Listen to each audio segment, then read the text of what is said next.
Blog Talk Radio. Hello, everyone. This is me, Jonathan Alexander. I'm here to host my show, Life After Happiness. My co-host, Kelly, is still sick, and she is recovering, but we wish her well. Now, my guest today is Rob Gutro. Are you there? I am here. Yeah. Last time you were on, I think you told me some things about how that it was something about anniversaries and birthdays or something. Am I remembering correctly? Yes, you are. Yes, anniversaries, birthdays, and holidays are very important when it comes to spirit. Okay. So, do you, like, for instance, say a pet dies, do they tend to appear on the birthday, or?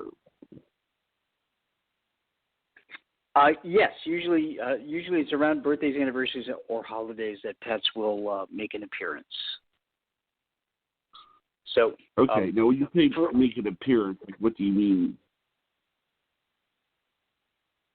It means that they can communicate with the living in many ways, which we can discuss. There are probably about 20 or 30 different ways that pets can make an appearance. But, Jonathan, for those who don't know me and didn't listen to the last podcast, right. Just so they know, I'm a medium and an author of 5 books and also a paranormal investigator, all in my spare time. And during the day, I'm a scientist. Okay. Now, when you're a scientist, like, what do you do in the ring? Are you? It says here that you've been devoting some scientific explanations as to how energy is the baseline for the afterlife. Is that correct? That's right. I use energy as a baseline for the afterlife. It's really all about energy. I'm actually a meteorologist. So I'm very much into you're a meteorologist. Yes. You're what? Okay. Now, so let me ask you this: is there a difference between how an animal appears to someone than how a pet, and then how a person appears to someone? I would think there would be differences because the animal's life is pretty much devoted to you. A person, they had their own life. Do you understand what I'm saying? There is definitely an unconditional love that pets have that people do not have for each other. But pets can come to us and give us signs in many different ways. And there are a lot of similarities in the way that pets can communicate as people do from the other side. But in terms of visible appearances, which is one way that pets can communicate, they either look like a shadow or a quick blur out of the corner of our eye, or sometimes we actually see them visibly. We see them head on, just as we can with people. Have you ever? What's the most profound communication you've heard about? Well, gosh, it's hard to. there are so many. But I will tell you that animals, as a medium, for me, it's a little easier than the average person. Pets show me from the other side the experiences that they had when they were in the physical life. So they can show me their favorite toy. They can show me their favorite place to sleep in the house. They can show me what the person looked like that they're on the other side with. There are a lot of different things that pets can communicate to me to help prove their identity, including how they felt when they passed away. So I feel they share their pain of death. So I've had a lot of different experiences shared by pets. We had basically I've had 2 dogs. One was named Gretchen and the other one was named Hazel. And the weird thing about the 2 dogs is that one, their birthdays were a day apart. They were both like one was like February 2nd, and the other one was February 1st. So it was that they were a day apart, and their demeanors were almost like very very much alike. It was sort of like they were sort of they didn't really pick up on anything or they both had bad eyesight, but I mean they were Cocker Spaniels, so it was understood. But what happened was that the first one we lost on a cruise. Apparently, we left them left Gretchen in the garage, and Gretchen. I think the neighbors left Gretchen out so that she could go walk, and then they couldn't find her. She escaped, and that was a very sad moment, to come back from a cruise and then find your dog gone. But and it was over Christmas too. I mean, do you feel that is it possible that like one dog could be a reincarnation of another dog?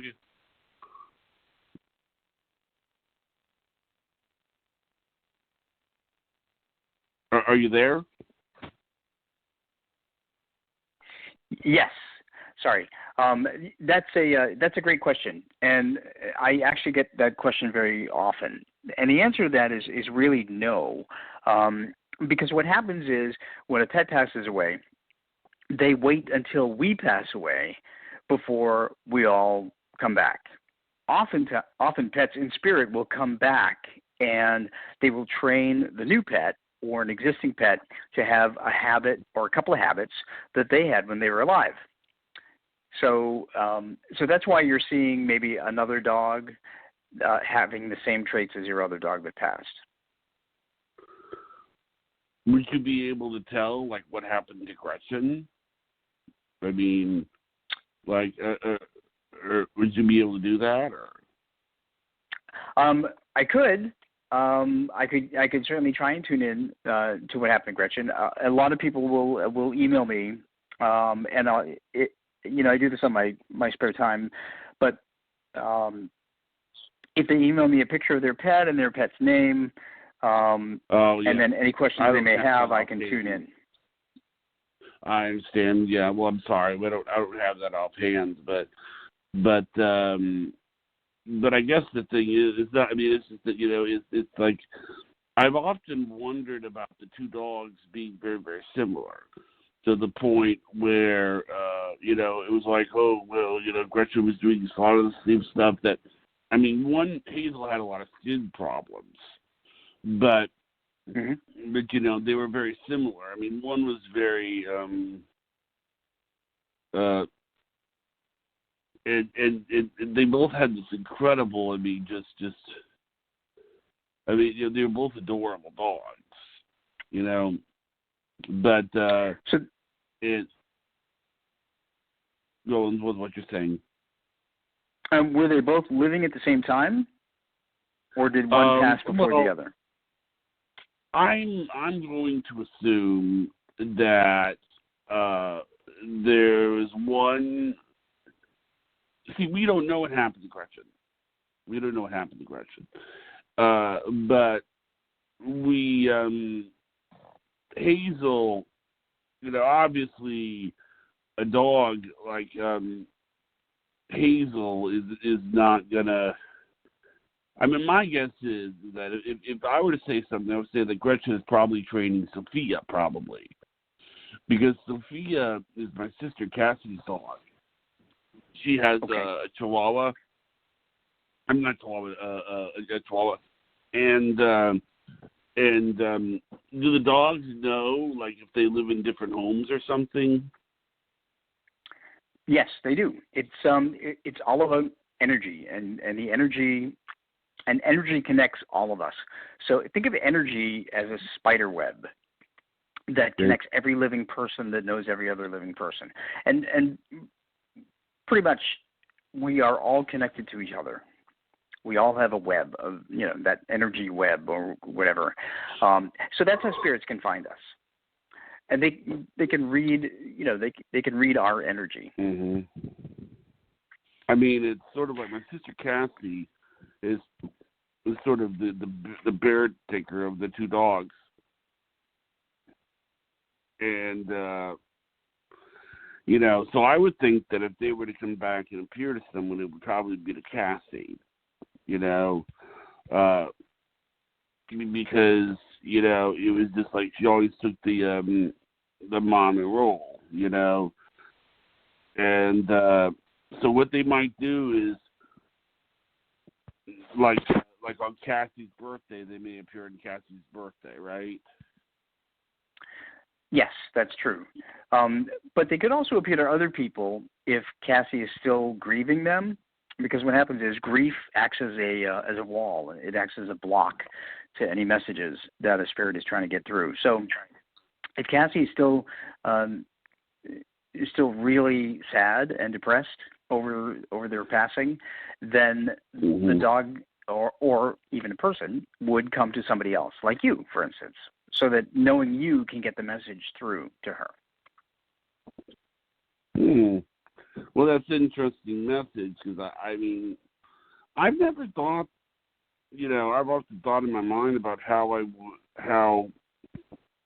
a dog would appear to me, because see, like, people talk, they or that. I mean, if you're not, unless you don't include pets, but people talk, and they say, "Oh, it's all right," or or it'll be okay. That's the way people communicate with each other.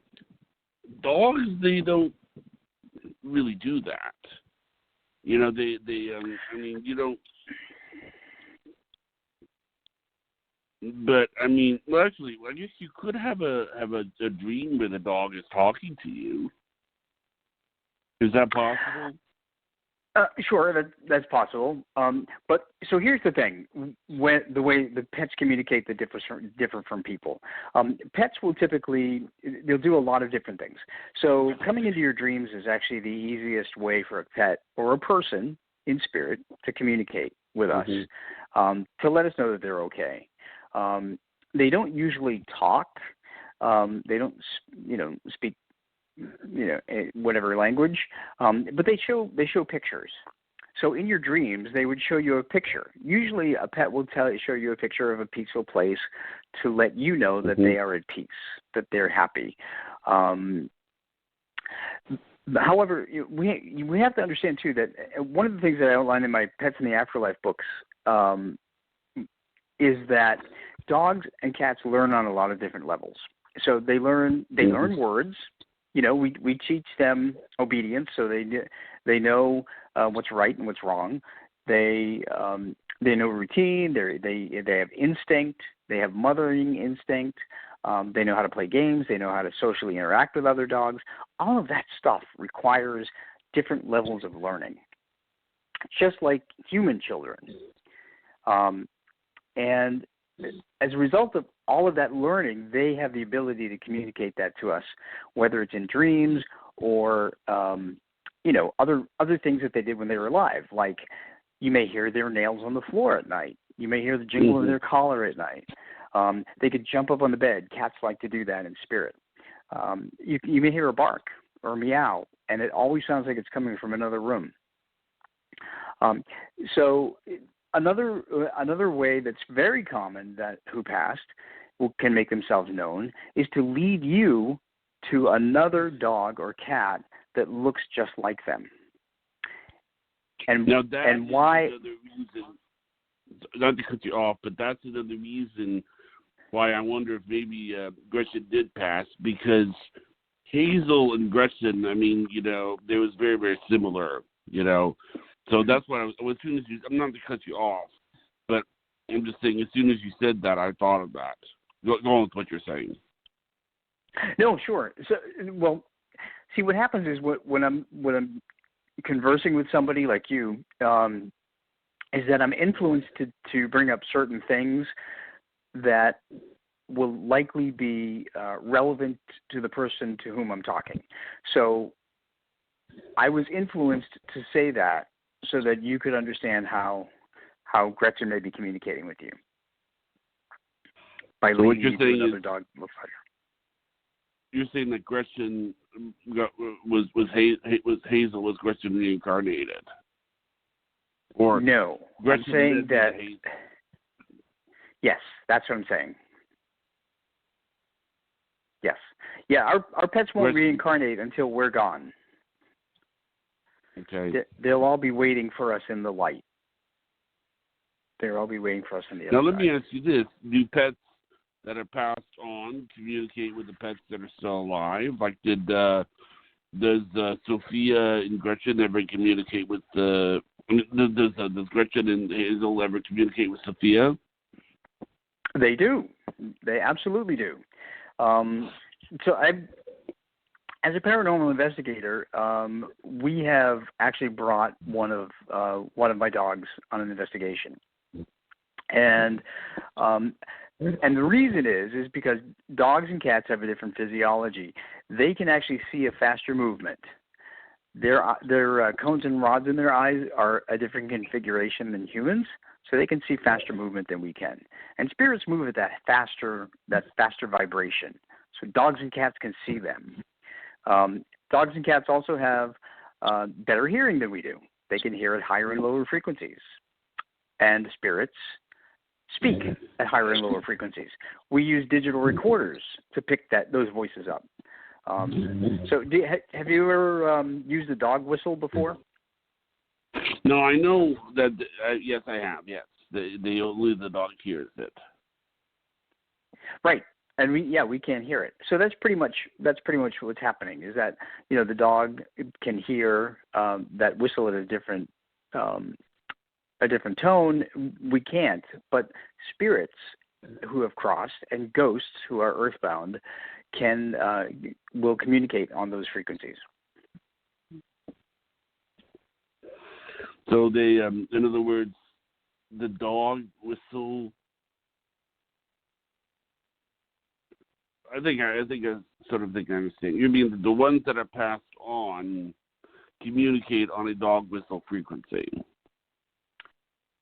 Similar right? to the dog whistle frequency. Yes.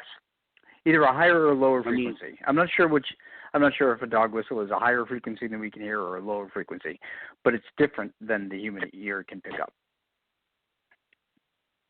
I do remember that it's, I was amazed because it would like blow into it when I had it, and I realized, wow, I mean, it doesn't make any sound, but yet, the dog would ruff, ruff, ruff, ruff, ruff, ruff, ruff, and I mean, it is interesting to see what the other dogs think about, because the thing is like we had another dog named Waldo, and that dog wound up in the paper because this is why. What he would do is he would go on these trips, okay? And but the thing is that it was like Mom would go home, and he would pick up the dog from the groomer, and as she was taking the dog home, she would go and she would start cooking, and the dog would find its way back to the groomer, which was about 2 miles away, 2 or 3 miles away. And the dog just loved to. Apparently, there was this little poodle that he had a crush on, and I basically and it was just I mean, it wound up in the paper because the dog could travel,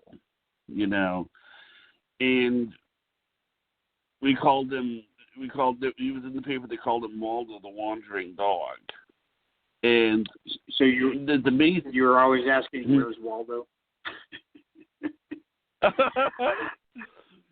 Well, the thing about dogs is that I've seen dogs do things that I never thought were possible. Like, I was out walking, and apparently this dog from I think it was one of the houses ran up to me, and the lady that was owning the house says, "Oh boy, she's just loving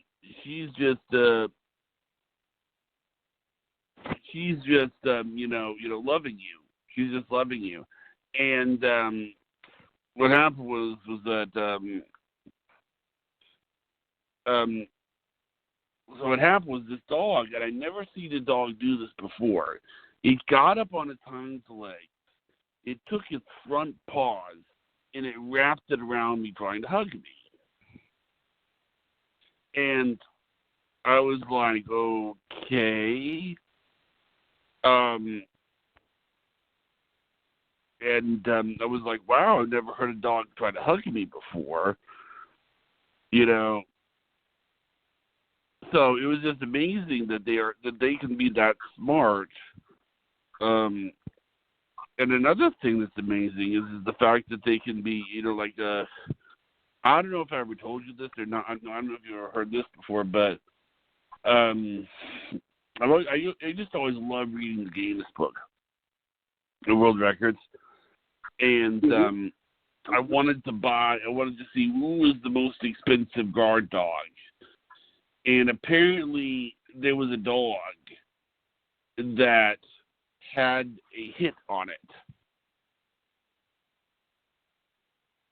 The dog had a hit on it, meaning there were people that were offering money to kill the dog because the dog was so good at detecting drugs. I know, it was just amazing. Those dogs, they go through a lot. There's a lot of unconditional love. But is it different? I mean, when you say there's a difference, is there a warmer feeling with pets than it is with adults, with people, or is it about the same? It all really depends on the personality of the person or the pet in spirit. And I will tell you as a dog dad that pets really do feel a lot more warm than people. People have much more widespread personalities, I guess. Pets are much more steady in their love and their consistency. So, I would say it's more of a comfortable feeling with a pet when the pet comes through. So let me ask you this. If say, all right, I don't know if you've ever heard of this, but there is a lady in California. She basically bought several acres of land, and she had 1,100 cats. She has 1,100 cats on those acres of land. 1,100. And that's a bunch of dogs. Crazy. Okay. And I'm thinking, what would a pet medium like you be like if you were to go to a place like that? You'd think of a lot of energy, don't you think? Yeah, it'd be overwhelming. Overwhelming in a good way or bad?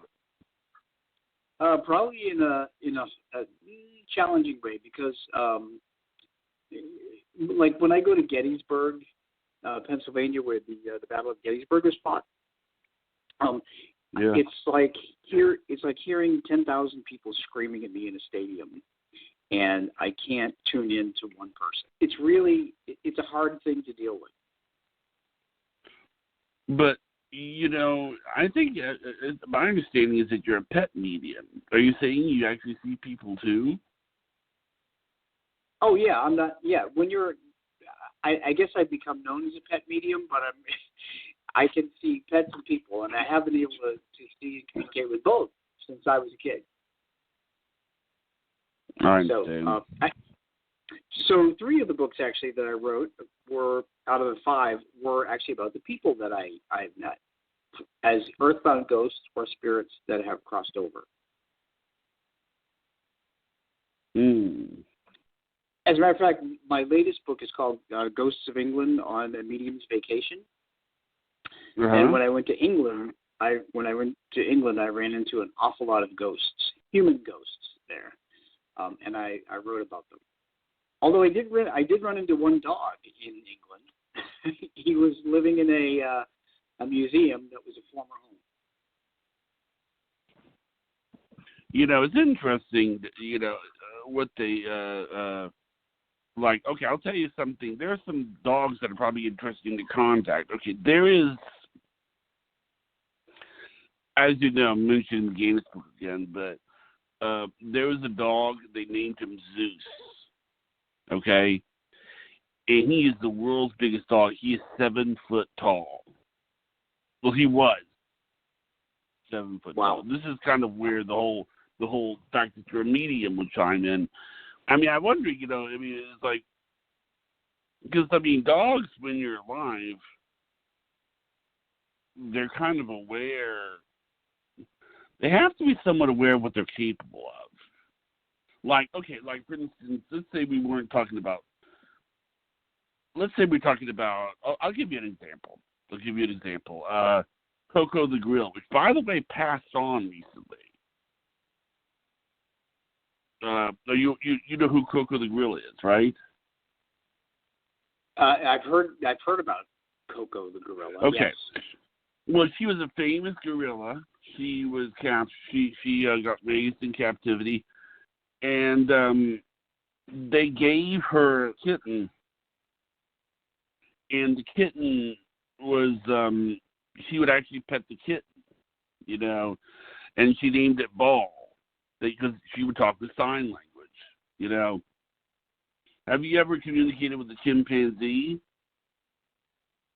No, I haven't. I have not, and I've not been asked to yet. I think that would be interesting to do, due to the fact that, I think what it is that people.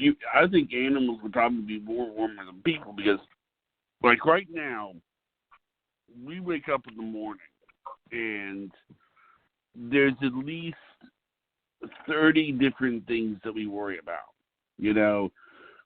Looking good, talking to people that we need to talk to, making sure we eat when we're supposed to eat, making sure we're not rude to anybody, making sure that there's finances, all those other things. But the thing is that dogs, they don't really think about those things. They don't. I mean, obviously, the dog isn't gonna wake up in the morning and think, "Oh my God, that Donald Trump," or the dog doesn't wake up in the morning and think, oh my God, are they going to pass that bill in Congress? Or the dog isn't going to think, are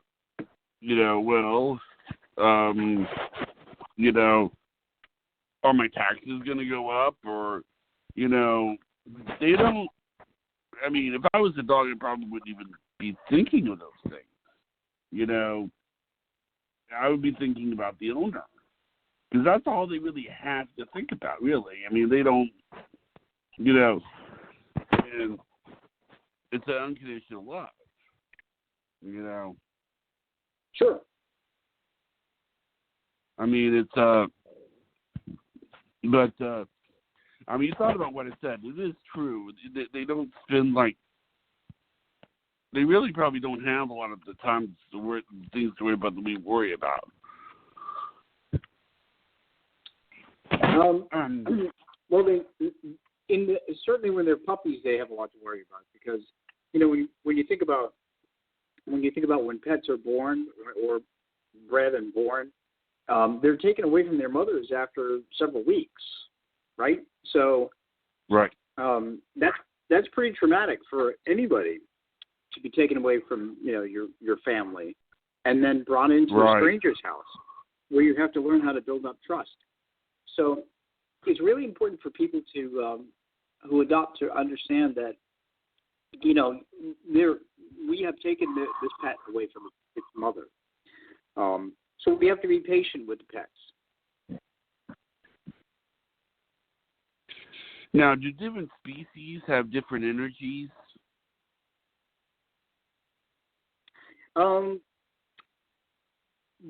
Well, certainly cats and dogs have pretty much a similar energy. I would really have to say, as far as I'm concerned, no, because they have different abilities in communicating. For instance, a reptile would not understand our language. You couldn't get for some reason, you know, reptiles, they learn their name certainly, but they don't learn, you know, commands and other things that dogs and cats can learn, for instance.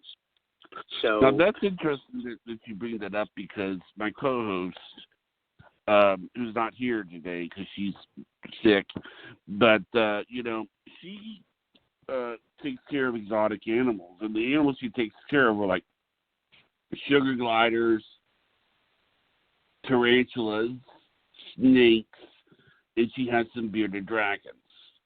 And this question is for you, Kelly. When I show you the recording, and I mean, you're telling me that a bearded dragon would have a different. Is there an animal that's more psychic than another animal?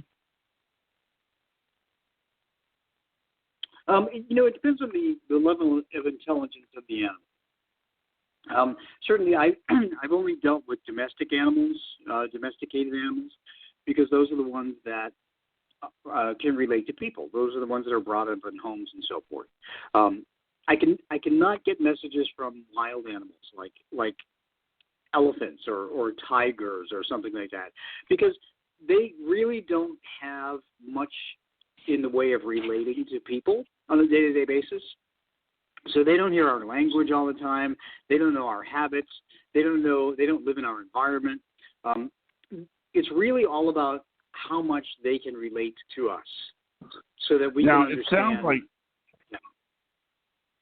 It sounds like to me, that based on what you're saying, that the most psychic animal I would think would be a guard dog, because yes. you know, or at least the ones that take care of people who are blind. Because I mean, let's look at it this way. I mean, a dog that is a seeing eye dog, not only is a dog, but has to be trained to go places where we don't normally see dogs, like sure.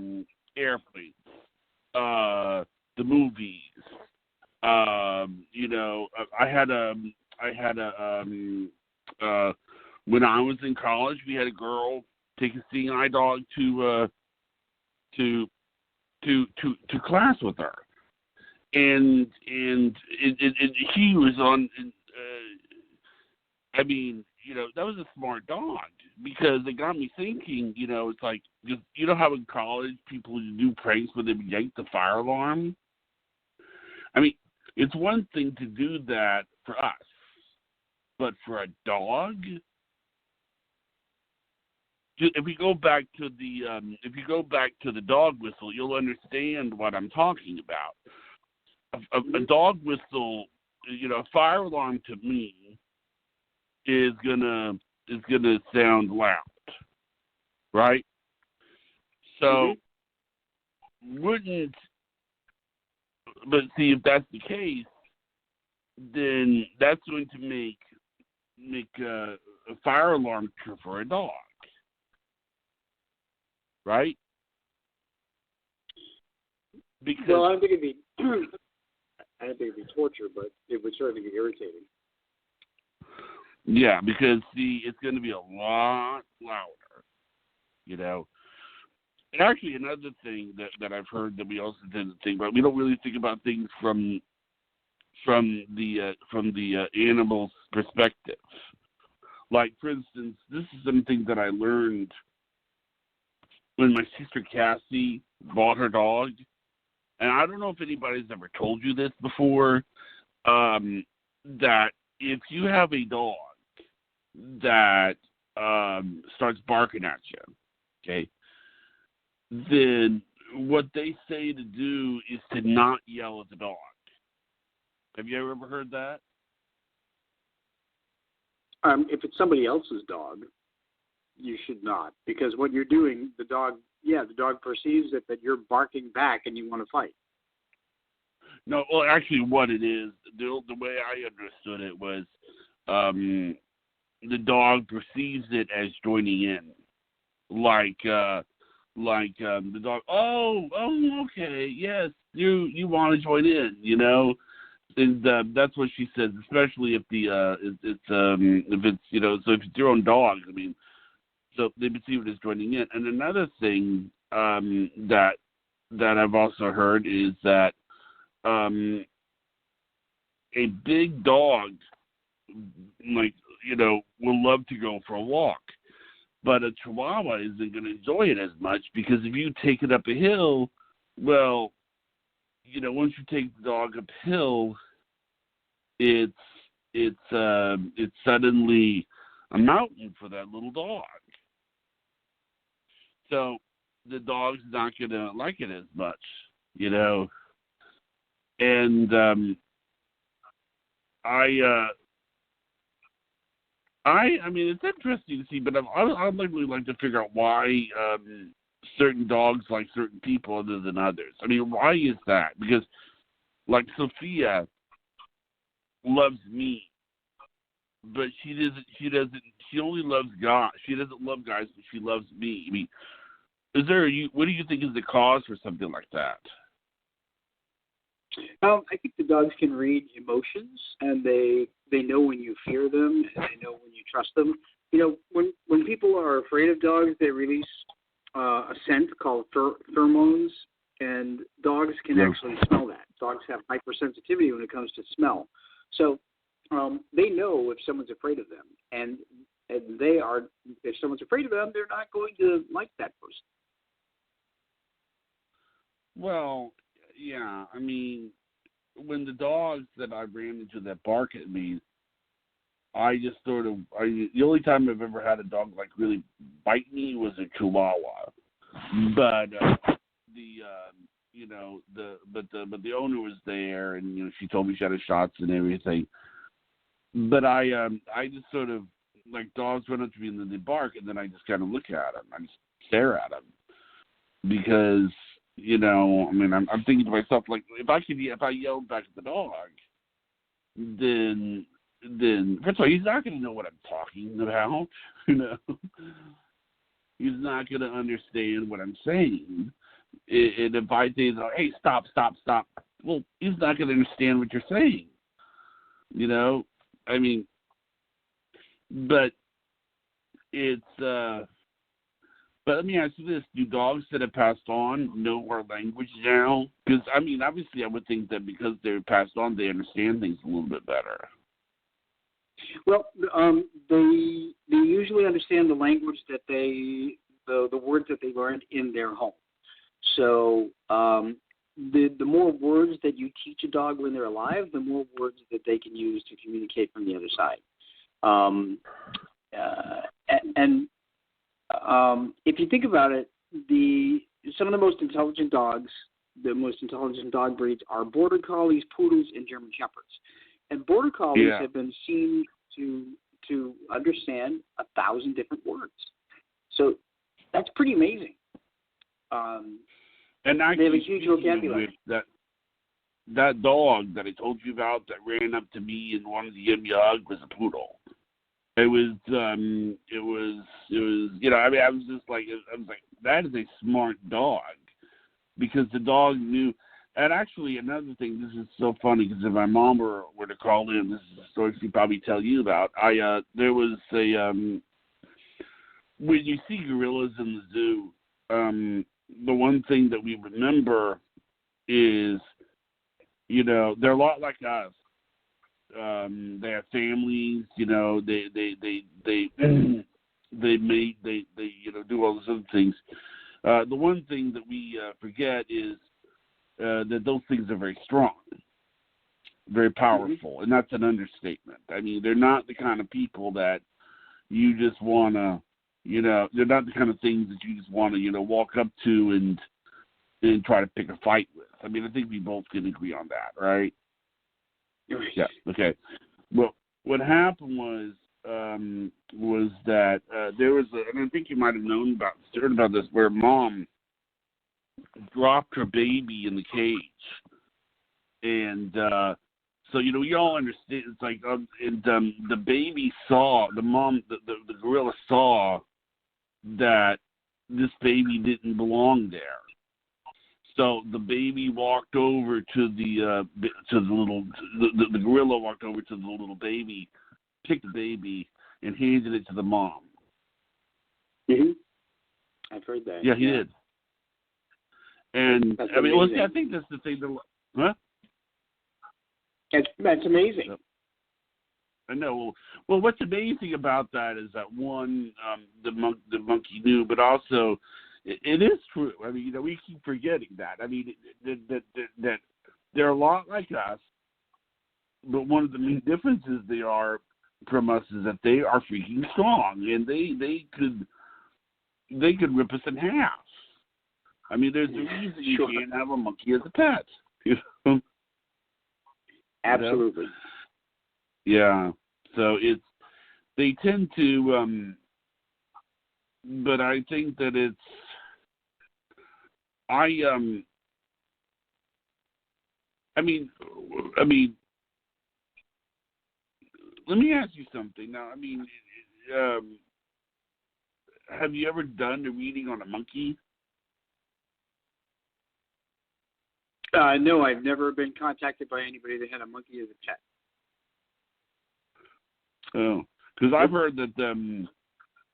I think that would be interesting. Actually, okay, let me ask you this: are you able, if an animal comes through, have you ever been able to tell just by the animal coming through what kind of animal it was? Like, for instance,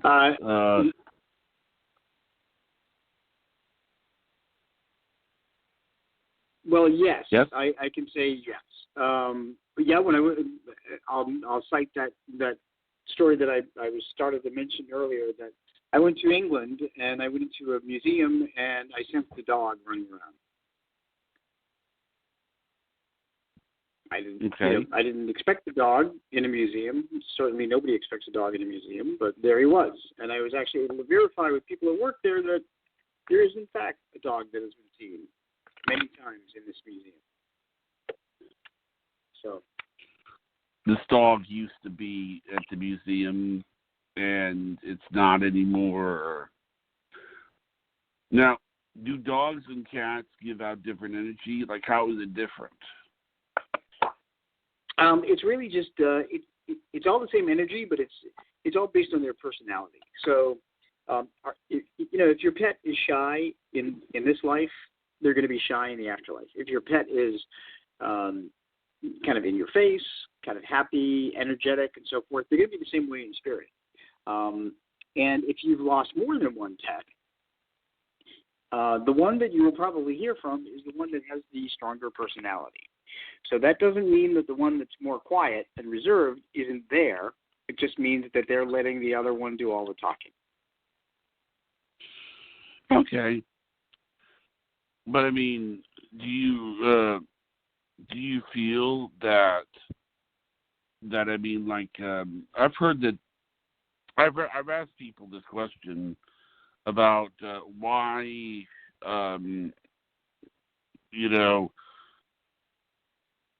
why do some people have, like, why do dogs and cats not get along? Because there are cases in families where they get along fine.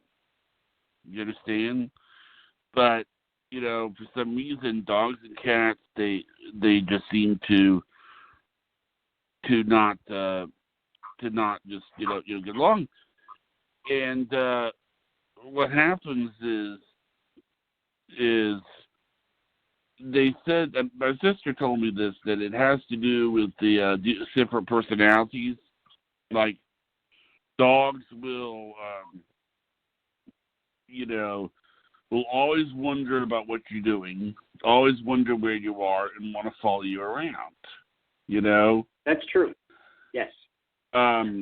Whereas cats, it's okay. Stay away from me. Stay away from me. Mm-hmm. And basically, it seems to be the way that they do things. True. So I think that there does tend to be a little bit of that. And I do think that like you're telling me, like, for instance, it would be hard to say do a reading of a blue whale that died. Sure. Yeah, it would be more difficult to get any kind of message. I mean, the only thing that animals that are not domesticated can really share with me is perhaps where the environment in which they lived, some of their life experiences as they saw it and passed away. So there are things that certainly wild animals can convey, but because they've never lived with a person, they wouldn't know. It's very hard to relate otherwise. That probably would make the lady that has the 1,100 cats all the more intense, because, like, yeah, that one would of be the intense. things, well, I mean, I'm just letting you know. I mean, if you ever want to, would you ever be interested in doing a show where we interview the both of you? Well, I wouldn't be able to provide her with readings on the spot because, as I said, it really helps me to get a picture of the cat's name, Well, and any true. questions. We do have a video software, and I do have a video software, and I was thinking of doing one where we talked to her with the video software, and you'll be seeing a lot of cats walking around in the background, a lot of cats and dogs. So. Yeah. Well, it's certainly something to consider. Okay, we'll look into it. I mean, it's going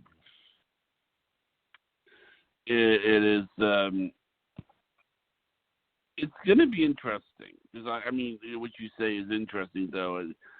I mean, because animals, they have this profound love. I've never heard of, and I've heard of people that just basically have no love for anybody, but then they love animals. Like one of the things that I noticed was, did you ever see the TV show The Sopranos? Yeah, I've seen a couple of the episodes. Yes. Okay. Well, this is something that if you see the episode, you'd understand a little bit. Okay, Tony Soprano had a soft spot for animals. Okay.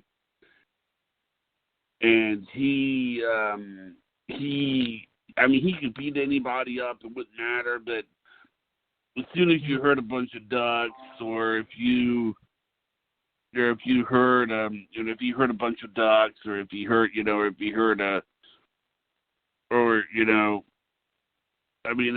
dog or something, he was like, whoa, all of a sudden this is too much. And I mean, I think what it is that they don't do anything to anybody because they don't sit around and worry about anything to anybody. I mean, they have a different life, I mean, they don't have the same that we do, if that makes sense. Sure. Yep. They don't. But they don't have all the crazy worry that humans have created. Or people don't. Dogs don't get married. But I mean, okay. Let me ask you this: do dogs ever fall in love? I don't know if they fall in love. Well, I assume they do. not not in the sense of the humans, like they don't romance each other, but they fall in love. They love each other. I've heard that what dogs do is they lick each other's faces. That's what I've heard.